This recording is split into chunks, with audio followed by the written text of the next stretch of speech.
अभिवादन स्वीकार कीजिए देवतोष का। दोस्तों, आनंद की डायरी के कुछ पन्ने और आगे की कहानी, आइए सुनते हैं। क्या लिखूं, क्योंकि दिल में जो भावनाएं उठती हैं उनको शब्द देना संभव नहीं है। शायद इसीलिए कहते हैं कि भावनाओं को सिर्फ समझा जा सकता है। शब्दों की भी अपनी एक सीमा होती है, उससे आगे वो भी असहाय हो जाते हैं। तुम तो जानती हो ना तपस्विनी कि मैं दिस टू शैल पास में अखंड विश्वास करता हूँ। जीवन जीने का ये मंत्र मेरे गुरुदेव ने ही मुझे सिखाया था और यही सत्य भी है। वक्त के साथ सबसे अच्छी बात तो यही है कि गुजर जाता है। अच्छा है तो भी गुजर जाता है, बुरा हो तो भी गुजर जाता है। लेकिन जब तक ये गुजरने का दौर चलता है, तब तक होने वाली पीड़ा को जो सहन कर ले वही इंसान है। तुम तो जानती हो कि मैं हारने वालों में से नहीं हूँ। मेरे पिताजी ने एक बार मुझसे कहा, जब वो जिंदगी के संघर्षों के बारे में मुझसे बता रहे थे, उन्होंने कहा, either come on the shield और कम विद द शील्ड। मैं अपने लिए नहीं जीता। जब मैं उन लोगों की तरफ देखता हूँ जो मुझसे जुड़े हैं, और अगर वो मुझसे कोई चीज़ मांग लें और मैं पूरा ना कर पाऊँ, तब जो टीस दिल में उठती है वो अंतर को अंदर तक चीरती हुई चली जाती है, और तब मेरे अंदर लहू ही लहू नजर आता है, जो आंखों में उतर आता है कभी कभी क्रोध के रूप में, उनके ऊपर नहीं बल्कि अपने ऊपर, और असफलता का भाव मुझे तार तार कर देता है।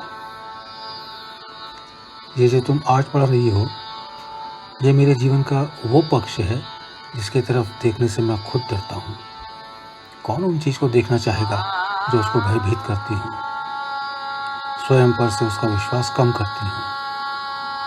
लेकिन अगर सफाई करनी है तो उन चीज़ों को बाहर निकालना ही पड़ेगा।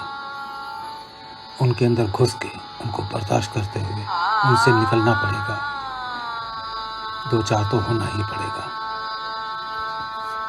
पिताजी कहा करते थे, William Shakespeare died at the age of 52 and George Bernard Shaw started writing at the age of 52 and both are legends.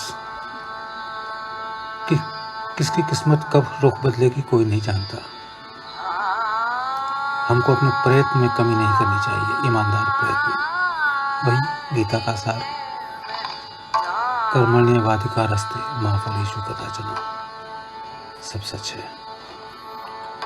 मेरे लिए प्रार्थना करोगी तपस्विनी? अपने खुदा से सिर्फ इतना कहना कि जो लोग मुझसे जुड़े हैं उनकी सारी तकलीफें अल्लाह ताला मुझे दे दे और वो लोग सदा मुस्कुराते रहें। बस अल्लाह इतनी अर्ज सुन ले मेरी। इतना तो करोगे ना मेरे लिए? ओह, डायरी में पन्ने भी ख़त्म हो रहे हैं। अब क्या बताऊँ?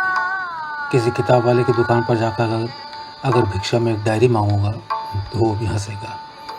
क्या करूँ? आज सवेरे 3:30 बजे आँख खुल गई। ध्यान आदि से निवृत्त होकर सोचा कि चलो डायरी पूरी करूं।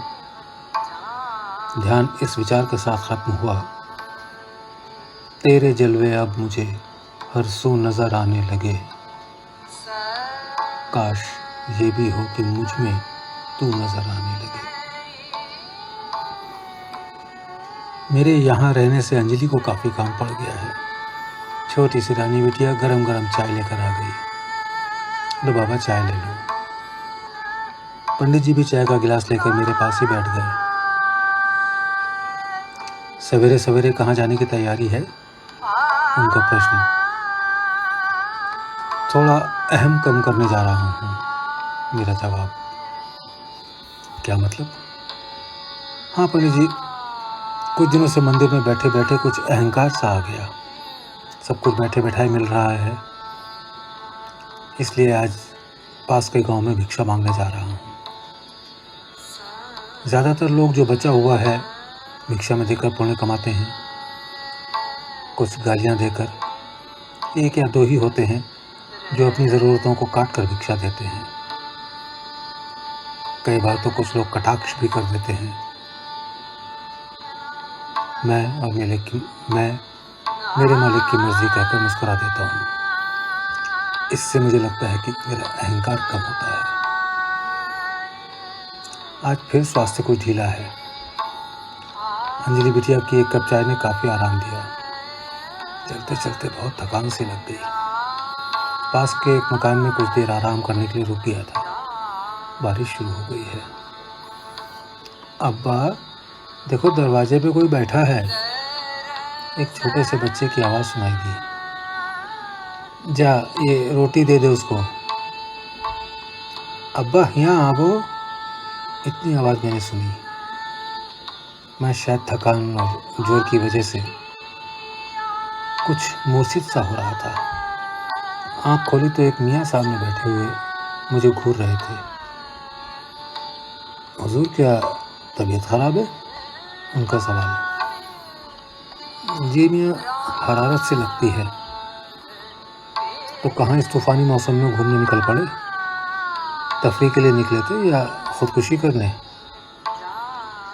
मियाँ की आवाज़ और बात करने का अंदाज़ कुछ साल पीछे खींच रहा था, लेकिन कोई उम्मीद नहीं थी, इसलिए मैं भी अनमना सा उनके सवाल सुन रहा था। मैं चुप। बोलिए हुजूर, जवाब दीजिए।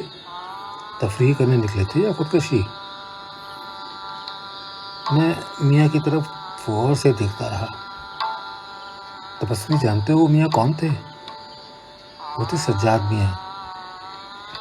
तुमको शायद उनकी याद ना हो। याद है तुम्हारे घर के पड़ोस में जो मौलाना साहब रहते थे? सज्जाद उनका ही छोटा बेटा था। तुमको बहुत परेशान करता था और तुम उससे हमेशा दूरी बनाकर ही रखती थी। सज्जाद ने मोटी मोटी 2 गालियाँ दी और फिर खींचकर गले से लगा लिया। उसकी आंखों में आंसू आ गए। देखो ना, मेरे लिए वो भी रो पड़ा और सारे हाल जानने के लिए सवाल दर सवाल करता चला गया। कहने लगा, कहाँ है ठिकाना? मेरे ये कहने पर कि उपराड़ी गांव में कृष्ण मंदिर में रुका हूँ तो वो चौंक गया। बोला, अबे राधा भी तो वहीं रहती है, तू मिला? दोपहर हो गई, बारिश कुछ कम हुई।